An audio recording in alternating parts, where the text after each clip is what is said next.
আরে বাংলাদেশ আজব একটা দেশ। এদেশে রমজান আইলে 2 টাকা জিনিস 6 টাকা, 4 টাকা না 6 টাকা হবে। কমছে, বাড়ে নাই, কোনো কিছুই বাড়ে নাই। আমাদের যে কাঁচামাল এটা হইলো কি, দেখা গেছে যদি রাস্তাঘাটে জ্যাম জট থাকে তাহলে এই বাজারটা মানে গতকালকে থেকে আজকে বাজার কেজিতে 4-5 টাকা কম। গতকালকে সিম বিক্রি করছি হলো 30 টাকা, 31, 32 এরকম। আজকে বিক্রি করছি 27, 28। রমজানে বাড়ার সম্ভাবনা নাই, তবে যদি কাঁচামাল যদি সংকট হয়ে যায় তাহলে কিছু বাড়তে পারে। কাঁচামাল বাড়ার সম্ভাবনা নাই। বেগুন আর শসার দাম সব পণ্যই নিয়ন্ত্রণে থাকবে। লেবু কাঁচামরিচ একটু বাড়তে পারে, ওই জিনিসটা মানে রমজান একটু বেশি লাগে, ওইটা একটু বাড়তে পারে। এখন কি বলবো, বর্তমানে আপনি যত কিছুই বলেন, ডিম বলেন বা এই পোল্ট্রি সব বলেন, সব হলো কোম্পানির উপরে ডিপেন্ড করে। কোম্পানি যদি বাচ্চা আপনার উৎপাদন যদি খরচ যতটুকু সম্ভব কমায়া কিভাবে কমানো যায় সেই মানে পরিকল্পনা করে বাচ্চা রেট গুলা খামারিদেরকে কমে দেয়, তারপরে দেখা যাচ্ছে ফিডের দাম যদি তারা কম দেয় খামারিদেরকে, তাহলে তাদের উৎপাদন খরচটাও কম হবে। আর যদি আপনারা এখন তারা যদি বেশি ধরে 3200 টাকা এখন বস্তা, হয়তো বেশি নিলে তারা কম রাখে, কিন্তু 3200 টাকা বস্তা খাদ্য আপনার বাচ্চা এক এক সময় এক একটা ধরে, কোনো সময় 60 টাকা 70 টাকা। এই সামনে রোজা আসতেছে 100 টাকা পর্যন্ত কোম্পানির কাছ থেকে বাচ্চা কিনতে হবে। তাহলে 100 টাকা কোম্পানির কাছ থেকে বাচ্চা কিনা যদি আপনি 3200 টাকা বস্তা খাবার খাওয়ায়, তাহলে 1 কেজিতে প্রায় আপনার 140 থেকে 150 টাকার মতো আর কি আইসা পড়ে।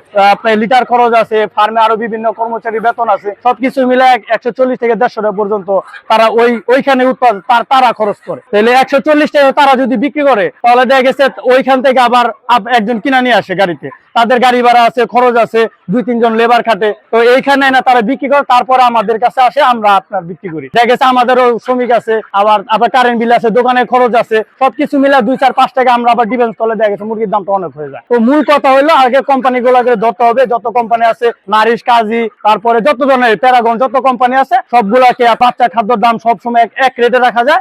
ওই যদি তারা এক রেটে রাখতে পারে, 25 থেকে 30 টাকার ভিতরে বাচ্চা রাখতে পারে, মানে 30 এর নিচে বাচ্চা রাখতে পারে, 3000 এর নিচে কমায় আনতে পারে, তাহলে দেখা গেছে আপনার মুরগির দাম কমবে। আর ছাড়া কোনো সময় মুরগির দাম কমবো না। রমজানের তুলনায় এখন অনেক খেজুরের দাম বেশি। যেমন আগে যে খেজুরটা ছিল 170 টাকা, এটা এখন 220 টাকা।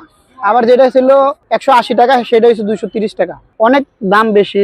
যেমন বড় খেজুরটা একটু সীমিত থাকলেও কম দামি খেজুরগুলো খুবই দাম বেশি।